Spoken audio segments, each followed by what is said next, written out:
Sam, before we get into the new emails, the new data, take me back to the start. Who is Jeffrey Epstein and why are we still talking about him?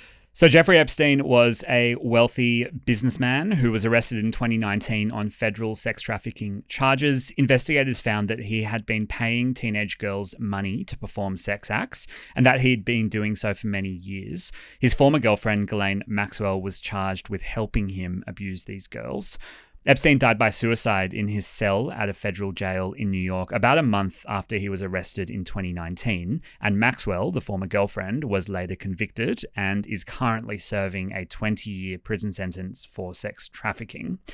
But the reason this case has never really gone away is because of who Epstein surrounded himself with. So he was friends with presidents, with royals, or now former royals, billionaires, celebrities, really powerful people from all around the world. Yeah. And there's always been this one question surrounding Jeffrey Epstein.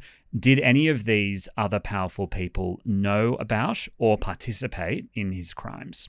And we believe current US President Donald Trump was one of these connections, one of these powerful people in Epstein's orbit, right? Yeah, it's one of those news stories that has followed Trump around almost since he kind of went down that escalator and started his aim at being president way back in, I think it was 2014. Yeah. So Trump said that he and Epstein were friends for about 15 years, starting in the 80s. There are many photographs of them together at parties in New York throughout the 90s and early 2000s. Yeah. Trump even told New York Magazine in 2002 that Epstein was, quote, a terrific guy who, quote, likes beautiful women as much as I do, many of them on the younger side. Yeah, and that's a direct quote from Donald Trump. Yes. Yeah. And so Trump then says, though, that he had a falling out with Epstein around 2004 because Epstein was hiring spa attendants from his Mar-a-Lago golf club. Okay. Trump has emphatically denied any involvement in or knowledge of Epstein's sex trafficking operation. So what has happened to bring all this back into the headlines?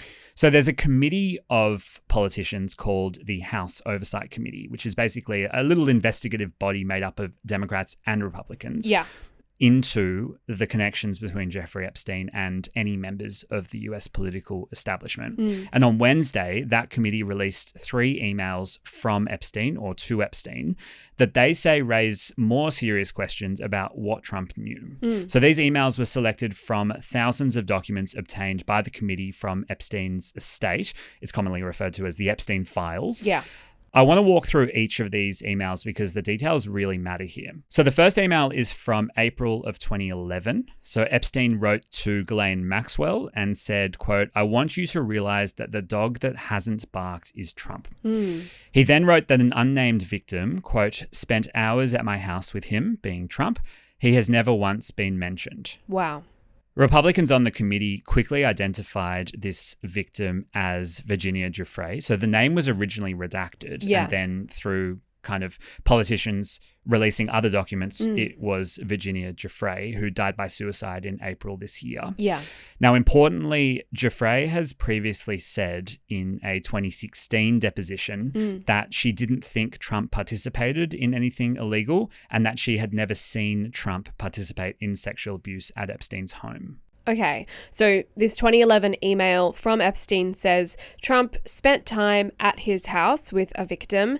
The victim in question has separately said, I never saw Trump do anything wrong. Yeah. That's the implication from Republicans. Exactly. And the problem here is that there hasn't been any sort of kind of proper legal process in interrogating the email. Media can't verify the email. Yeah. It's very hard to kind of go anywhere further than what is in front of us in this single A4 page of an email. Yeah. And that's a bit of a tension.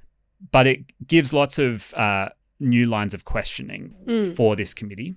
The second email is from January 2015. So this is the lead up to the 2016 presidential election. Yeah. And there's an author, Michael Wolff, who had a personal relationship with Jeffrey Epstein. Michael Wolff emails Epstein that CNN was planning to ask Trump about the relationship between Trump and Epstein in a televised presidential debate in the lead up to that presidential election, which Trump then won. Okay. Epstein asked how Trump should respond. And Wolf basically advised him to let Trump, quote, hang himself if he denied being close with Epstein, because that would then give Jeffrey Epstein something to have a bit of leverage over this future presidential candidate. Right. And so the third email then is from January 2019. So Trump is president now. Yeah. Epstein tells Wolf, the author again, Trump said he asked me to resign, which is in reference to Epstein's membership at the Mar-a-Lago Golf Club, because he asked Ghislaine to stop. And that's a direct quote. And that's a reference to Ghislaine Maxwell trying to recruit young women who worked at the golf club for Epstein. Yeah. And then there's this really important bit. The email from Epstein says, of course he, being Trump, knew about the girls. So that's essentially Epstein himself alleging in an email that Trump knew about the abuse, which is a claim that Trump has denied. Hi, I'm Zara. I'm the co-founder of the Daily Aus, and we started this company because we think news can be done differently. If you agree, you can hit subscribe. It's the best way to help us grow. Now, back to the video. Speaking of Trump, how has the White House responded to these email drops? So the White House press secretary, Caroline Leavitt, got on the front foot. She said that they were, quote, selectively released emails meant to smear the president. Yeah. She pointed to Virginia Giuffre's past statements about Trump, and this is what she said. These emails prove absolutely nothing other than the fact that President Trump did nothing wrong. Ms. Giuffre maintained, and God rest her soul, that she maintained that there was nothing inappropriate she ever witnessed, that President Trump was always extremely professional and friendly to her. And so I think it's a question worth asking the Democrat Party, and you should all go ask them after this briefing, of why they chose to redact that name of a victim who has already publicly made statements about her relationship with Jeffrey Epstein and is unfortunately no longer with us. You also mentioned at the top of this episode that this is causing problems within Trump's own party, and we have briefly touched on this on the podcast in the past. What's happening now? So I think to understand the current state of the Republican Party and their position on the Epstein files, you need to go back to Trump's campaign. Yeah. And in Trump's campaign, he really pushed for the Epstein files to be released. And the argument that he put to supporters was that if there were these files released, a client list, a list of who was on planes going to Epstein's island, that would include high-profile Democrats and kind of expose the corruption behind the scenes. Right. And particularly people like Bill and Hillary Clinton, who used Epstein's services or allegedly used Epstein's services. This was a really major rallying point for the core of his base. Yeah. But then after he took office, Trump's Justice Department backtracked. And in July this year, the FBI and the Attorney General said there wasn't a client list and that no more files would be released because there's no need to. But now, with all of these emails being released with further speculation about Trump's involvement and relationship with Epstein, there are 4 Republican members of Congress who have signed a petition to force a House vote on releasing all the Epstein files to the public. When's that vote going to happen, or what's going on with that vote? So if a majority of House members, so if 218 members of the House sign what's called a discharge petition, it makes the Justice Department release documents. Okay. So in this case, it would have to release the full files on Jeffrey Epstein. Yeah. And until very recently, the petition was 1 signature short of 218 signatures. Yeah. And that's the threshold it requires to force a vote. Yeah. There were 217 there, 4 Republicans and 213 Democrat signatures. But then yesterday, the House actually gained a member. How'd that happen? So on Wednesday, Speaker Mike Johnson finally swore in Representative Adelita Grijalva, a Democrat from Arizona. Yeah. She won a special election 7 weeks ago, so that can be an election if a member steps down or retires. Yeah. But Johnson had refused to actually confirm her position during the government shutdown. So Democrats said it actually wasn't the government shutdown, it was her stance on the Epstein files that kept her out. And sure enough, as her first act in office, she actually signed the petition as the 218th and decisive signature. So the petition has been signed, but a vote still needs to happen, which Trump doesn't want to happen, right? Exactly. And according to the New York Times, the White House held a meeting in the Situation Room on Wednesday with those 4 Republicans who had said that they would vote for the files to be released. Yeah. There was the Attorney General, Pam Bondi, and FBI Director Kash Patel.